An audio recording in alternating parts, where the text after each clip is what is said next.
for our team today against a really good team, really good pitcher. Tough conditions. It's very hot today, but our guys came ready to play just as they did on Monday night, and it's a good performance. Proud of Cade for getting through that. That was not easy. I think everybody that was just watching the game can attest. Watching the game wasn't easy. So toeing the rubber like he did and giving everything he had to every pitch was awesome.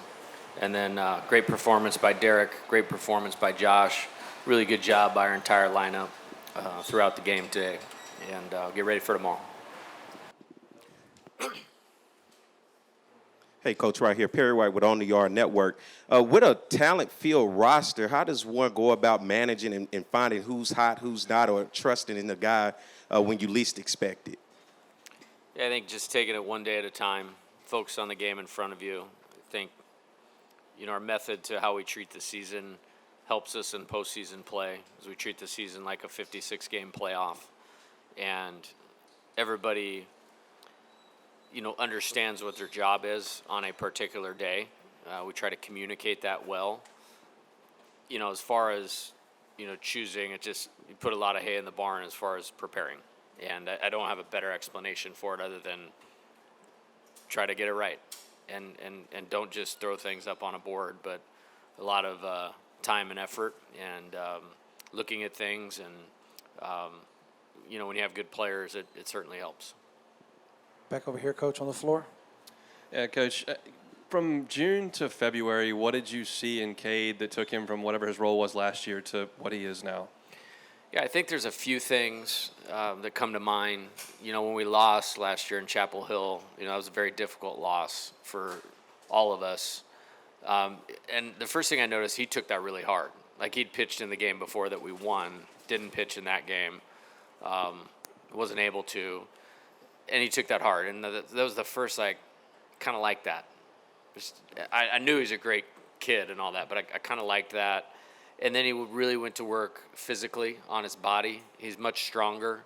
He's very lean. He's athletic. I said this, if I let him hit, he would probably be an everyday player for us in first base or in the outfield because he's such a good athlete. But he really worked hard in the weight room, put on some good weight, good strength, continued to be a good mover. So I think that was probably the second thing. And then just how he went about, developing his slider, obviously, is big game changer. And then it's been a constant work in progress to figure out how to use everything. And when he throws all 4 of them for strikes, we can literally do whatever we want. And then I think the special part is you just heard him, we won. He's happy we won. He's ticked off because he gave up some hits and runs. And those are usually your highest performers, that have that competitive level.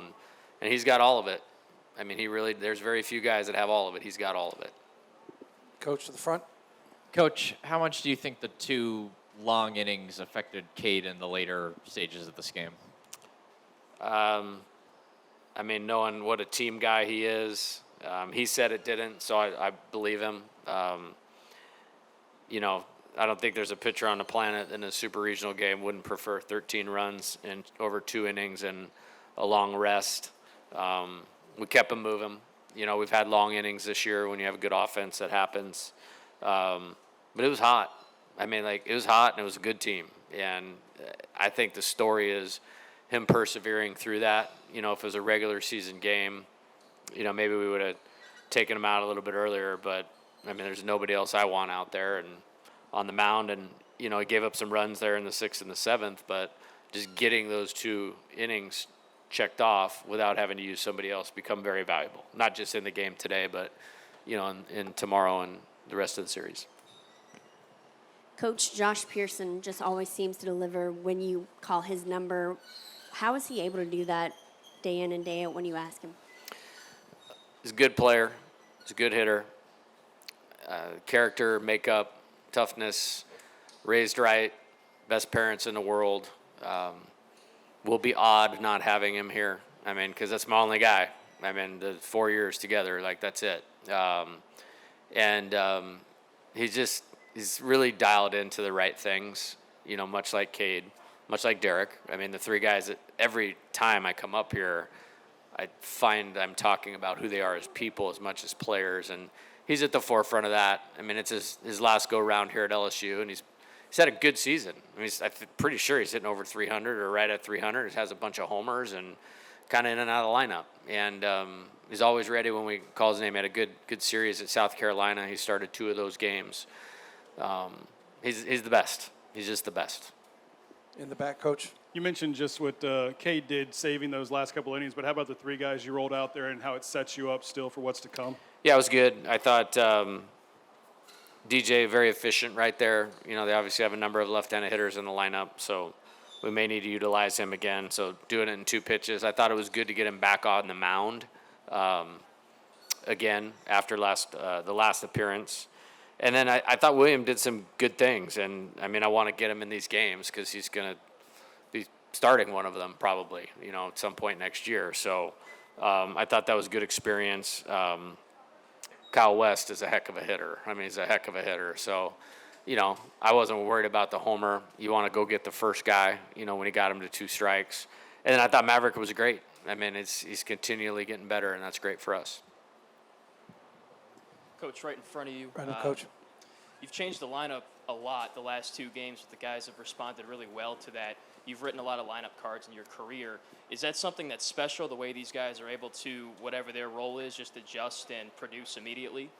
Yeah, I just think it speaks to good players, mental strength, attitude, team over me, understanding their job and what's required of them, and being trained for it.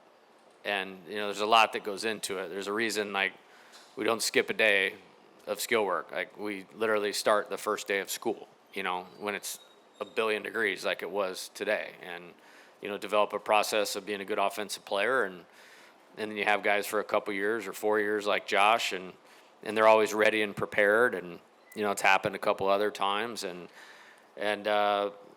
Griffin Kern is good. He's really good, and not many teams have done much with him this year. And so we really had to be on it, both from how we aligned it and then the execution of the players. And it was a good day for the offense today. Back left, Coach, for you right here. Hey, Coach, you guys had 8 hits, 16 runs, obviously a couple big hits in there. What did you see from your guys in those big at-bats in their approach? Yeah, I thought maybe the first inning it was a little fast, you know. But again, good pitcher, 100 strikeouts, low ERA, less hits than innings pitched. Deceptive, you know, has a unique style on how he does it. And then I thought the second inning, the bats got a little bit better. I think, you know, we only swung like 4 times in the second inning, and the pitch count was up to like 28. So I thought that was good. And then they just progressively got a little bit better. And we were, even though we didn't have any hits, we were pressuring them with pitch count and long counts and 3 balls and 3-2, all of those types of things. And, I mean, I don't know how you guys felt holding a camera when it was 1 billion degrees out there, but I'm sure standing on the middle of the pitcher's mound wasn't all that comfortable. And, you know, I think maybe he ran out of gas a little bit, so he lost his command.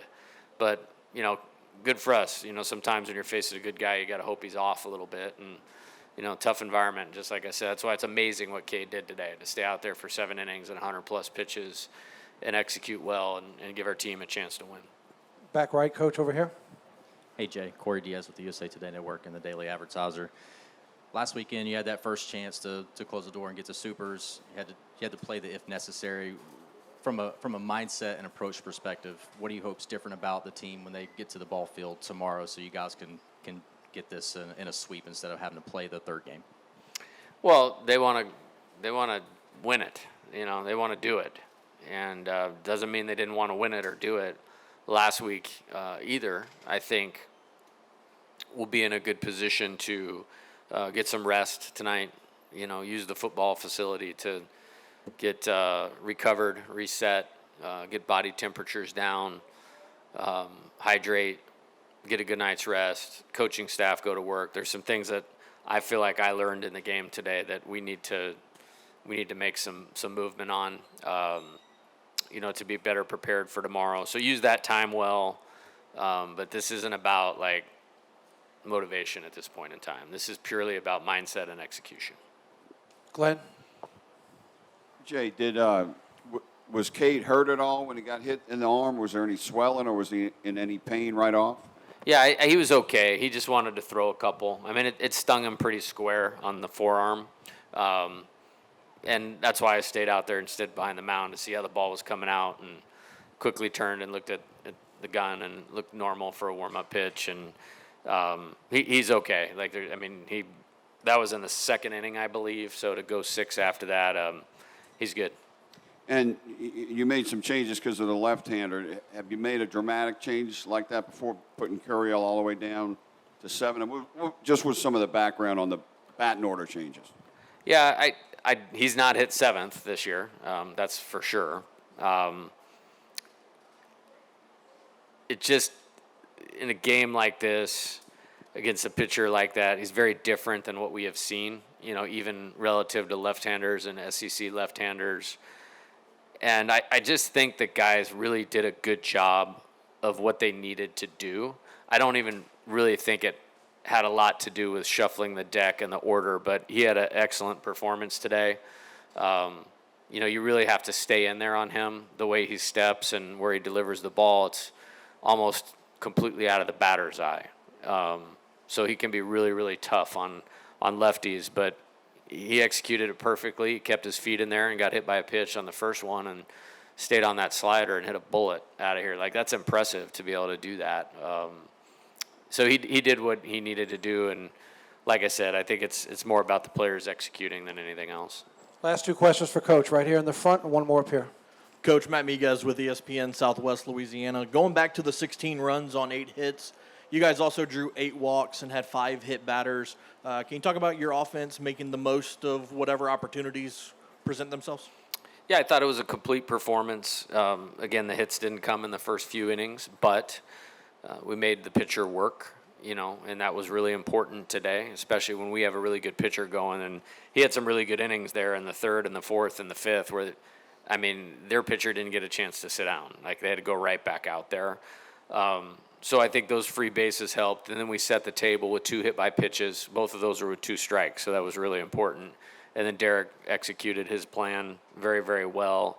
And then the next inning, we really got going. And, the free bases are part of that. It's like turnovers in football. You want to capitalize on them, and we certainly did today. Last question, Coach, right here to your left. Coach, Kern wasn't afraid to throw the ball inside today, 3 hit by pitches. So how much did you know that heading into this game, and was the lineup sort of constructed to sort of take advantage of that tendency, I guess? Well, he's a good pitcher. Throws to both sides of the plate, changes speeds, has deception in his delivery. You're not going to be able to cover everything, so to speak. But I thought our guys just did a good job I thought we were a little want to go get it, want to make something happen in the first inning. But after that, I thought they just did a really good job of swinging at pitches they could hit hard, taking the ones they couldn't, battling when they got deep in the count, and we're fortunate enough to push his pitch count up. But, probably see him again. They brought him back on 1 day's rest last week. So he was one of those guys that probably has a rubber arm. He's a great competitor, obviously. And so hopefully we learned something today. Coach, as always, we thank you for your time. Thank you, everybody. Again, Thank you. First pitch got 5 o'clock tomorrow night.